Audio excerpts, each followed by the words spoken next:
Hi! India అయితే historical win అయితే గెలిచిందండి. ఎందుకంటే రెండో టెస్ట్ మ్యాచ్. ఈ మ్యాచ్ ఖచ్చితంగా మనం గెలవాలి. డబ్ల్యూటీసీ ఫైనల్‌కి వెళ్ళాలంటే చాలా క్రూషియల్ మ్యాచ్. వర్షార్పణం అయిపోయింది. 2 రోజులు అసలు ఒక్క బాల్ కూడా పడకుండా.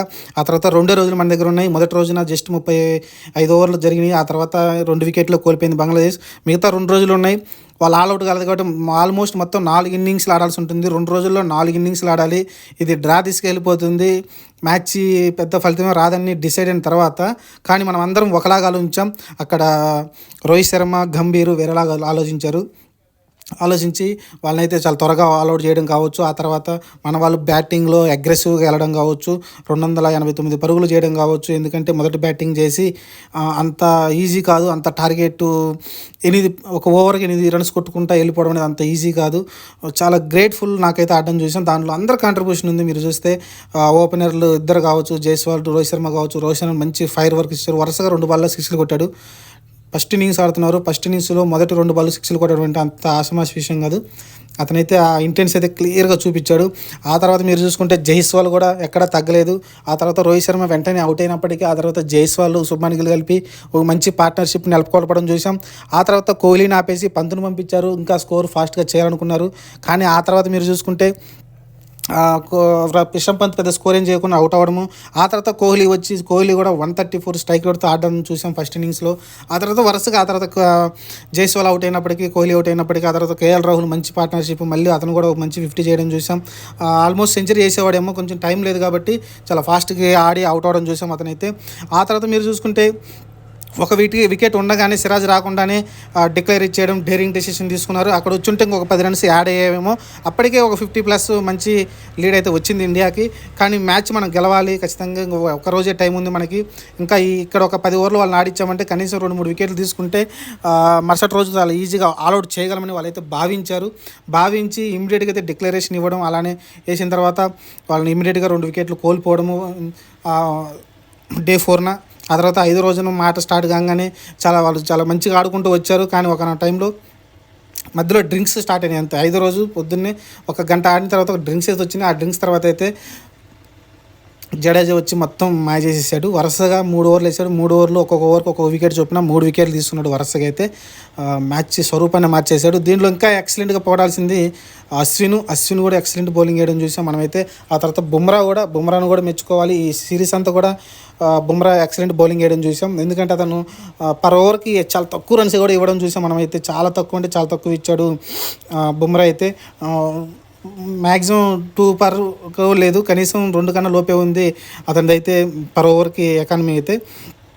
ఇలాగ మీరు అందరూ చూసుకుంటే అశ్విన్కి 3 వికెట్లు, ఆ తర్వాత రవీంద్ర జడేజాకు 3 వికెట్లు, ఆకాశదీప్కి 1 వికెట్, ఈ సిరాజ్కి అయితే ఎక్కువ ఓవర్లు వేయలేదు కానీ 1 వికెట్ కూడా దక్కలేదు అతనికైతే. ఆ తర్వాత మీరు చూసుకుంటే ఇంకా మొత్తం ఒక ఓపెనర్ బ్యాట్స్మెన్ తప్ప మిగతా అందరూ కూడా ఫెయిల్ అయ్యారు అనుకోవచ్చు. ఒకసారి శాంతో కొంచెం ముస్తఫిర్ రహీం ఇద్దరు కొంచెం ఆడే ప్రయత్నం చేశారు. మంచి పార్ట్నర్షిప్ వచ్చింది అక్కడ. కానీ అదైతే బ్రేక్ చేశాడు జడేజా వచ్చి అయితే. ఆ తర్వాత మీరు చూసుకుంటే ఇంకా వరుస వికెట్లు అయితే పడడం చూసాం. అలానే ముస్తఫిర్ లాస్ట్ వరకు ఉన్నాడు, ఎండింగ్ వరకు ఉన్నాడు. లాస్ట్లో బౌల్డ్ అవడం చూసాం, క్లీన్ బౌల్డ్. కొంచెం ఇబ్బంది పెట్టారు లాస్ట్ వికెట్. అహ్మద్ కావచ్చు, ముస్తఫిర్ రహీం కావచ్చు, కొంచెం ఇబ్బంది పెట్టారు. 16 రన్స్ దాకా జోడించారు. కొంచెం టార్గెట్ ఏంటి, కొంచెం పైకి వెళ్తుంది, 100 దాటుతుందేమో అనిపించింది. కానీ అది కూడా మళ్ళీ లంచ్ టైంకి ముందు almost already half an hour పెంచారు. ఒక 4-5 ఓవర్లు ఎక్స్ట్రా ఏమని ఇచ్చారు. ఎందుకంటే లాస్ట్ వికెట్ త్వరగా అయిపోతే లంచ్ చేసేసి డైరెక్ట్గా ఇండియా బ్యాటింగ్ రావాలనుకుంది. ఎంపైర్స్ కూడా అలానే ఇచ్చారు టైం అయితే. కానీ ఆ టైంలో లాస్ట్ బాల్ వరకు ఉంది. ఆ బాల్ వేసి ఉంటే లంచ్ అయ్యేది, అవుట్ కాకుండా ఉంటే. లంచ్ తర్వాత మళ్ళీ బంగ్లాదేశ్ బ్యాటర్స్ వచ్చి ఆడేవాళ్ళు. కానీ అలాంటిది ఏం జరగకుండా లాస్ట్ బాల్కి ముస్తఫిర్ కొంచెం భారీ షాట్ ఆడిపోయాడు. అక్కడైతే దొరికిపోయాడు వికెట్ దగ్గర అయితే. క్లీన్ బౌల్డ్ అయితే ముస్తఫిర్ అవుట్ అవ్వడం చూసాం. ఆ తర్వాత యాజ్ యూజువల్గా మళ్ళీ టార్గెట్ చిన్నదే కాబట్టి రోహిత్ శర్మ అగ్రెసివ్గా వెళ్ళినా కూడా ఆ తర్వాత జైస్వాల్, అలానే ఆ తర్వాత శుభ్మన్ గిల్ వెంటనే అవుట్ అయినప్పటికీ ఆ తర్వాత కోహ్లీ వచ్చి మంచి పార్ట్నర్షిప్ తోటి 29 పరుగులు చేశాడు. ఆ తర్వాత జైస్వాల్ మళ్ళీ ఒక మంచి హాఫ్ సెంచరీ చేశాడు. మొదటి ఇన్నింగ్స్లో మంచి హాఫ్ సెంచరీ, ఇక్కడ ఒక హాఫ్ సెంచరీ. మొత్తం ఓవరాల్ చూసుకుంటే అతనికి అయితే మ్యాన్ ఆఫ్ ది మ్యాచ్ ఇచ్చారు. ప్లేయర్ ఆఫ్ ది సిరీస్ వచ్చేసి మన అశ్విన్కి ఇచ్చారు. ప్లేయర్ ఆఫ్ ది సిరీస్ అశ్విన్కి రావడం తప్పలేదు. ఎందుకంటే మొదటి మ్యాచ్ మనం గెలిచామంటే దానికి కారణం మన అశ్విన్ మాత్రమే. ఎందుకంటే 100 చేశాడు, అలానే వికెట్లు కూడా తీయడం చూసాం. ఇక్కడ చూస్తే మీకు బ్యాట్తో కాంట్రిబ్యూషన్ లేకపోయినా మీకైతే వికెట్లు అయితే తీయడం చూసాం మనమైతే. కంటిన్యూషన్గా మంచి వికెట్లు తీయడం చూసాం. ఓవరాల్గా అయితే ఎక్సలెంట్ అండి. ఎందుకంటే ఈ మ్యాచ్ మనం ఒకవేళ డ్రా అయితే చాలా ఇది రిస్క్ ఉంది ఇక్కడ. ఒకవేళ మనం అయినా చిన్న తప్పులు చేసి ఉంటే ఇక్కడ మీరు చూస్తే ఒక వరుసగా వికెట్లు పడిపోయిన తర్వాత 2 వికెట్లు టప్ప పడిపోయినాయి. ఆ తర్వాత కనుక కంటిన్యూస్గా ఒక 2 వికెట్లు పడి ఉంటే మనం డిఫెన్స్లోకి వెళ్ళిపోయాం. కానీ అగ్రెసివ్గా వెళ్ళిపోయి ఆడారు. కానీ ఇక్కడ రిస్క్ ఉంది, రిస్క్లోని రివార్డ్ ఉంటుంది కదా, అలా అయితే రిస్క్ తీసుకున్నారు మన వాళ్ళు. అయితే ఆ రిస్క్ తోటైతే ఒక మంచి విజయం అయితే దక్కింది. నాకు తెలిసి హిస్టరీ అనుకుంటా ఇది. నాకు తెలిసి ఇంతకుముందు ఎప్పుడు కూడా నాకు తెలిసి ఇలా జరిగి ఉండకపోవచ్చు అనుకుంటున్నాను. ఎందుకంటే మొదటి రోజు ఎక్కువ ఆట జరగకపోవడం, తర్వాత రెండో రోజు మూడో రోజు పూర్తిగా వర్షం పడి, నాలుగో రోజు మ్యాచ్ స్టార్ట్ అయ్యి 4-5 రోజుల్లో 4 ఇన్నింగ్స్లు ఆడి మ్యాచ్ని గెలవడం అనేది ఇలా ఫస్ట్ టైం జరిగిందేమో నాకు తెలియదు. మరి ఇంతకుముందు మీకు ఏమైనా తెలుసుంటే కామెంట్ సెక్షన్లో పెట్టొచ్చు. ఇది ఓవరాల్గా మ్యాచ్ అయితే ఎక్సలెంట్గా గెలిచారండి. హిస్టారికల్. నెక్స్ట్ అయితే ఇంకా T20లో ఉంటాయి. 3 T20 6వ తారీఖు నుంచి స్టార్ట్ అవుతాయి T20లు. ఆ తర్వాత మళ్ళీ న్యూజిలాండ్ వస్తుంది. న్యూజిలాండ్ వచ్చి మళ్ళీ 3 టెస్టులు వాళ్ళతో ఆడాల్సి ఉంటుంది. మనమైతే ఒక మంచి పని అయిపోయింది. ఇక్కడ ఒక మ్యాచ్ ఇది మ్యాచ్ కనుక లాస్ అయ్యి ఉంటే WTCకి కష్టమేం కాదు, కానీ కొంచెం క్రిటికల్ అయ్యేది. ఎందుకంటే న్యూజిలాండ్ తోటి 3 గెలవాల్సి ఉంటుంది. ఆ తర్వాత మళ్ళీ ఆస్ట్రేలియా వెళ్ళి అక్కడ 1-2 మ్యాచ్లు గెలవాల్సి ఉంటుంది. కాబట్టి కొంచెం కష్టం అవుతుంది. కాబట్టి ఇక్కడైతే ఈజీ అయిపోయింది. ఒక 3 మ్యాచ్లే మనకు దాదాపు 8 మ్యాచ్లు ఉన్నాయి. 8 మ్యాచ్ల్లో 3 మ్యాచ్లు గెలిస్తే మనం WTCకి ఆల్మోస్ట్ ఫైనల్కి వెళ్ళిపోతాం. 6 గెలిచామంటే 100% షూర్ అయిపోద్ది.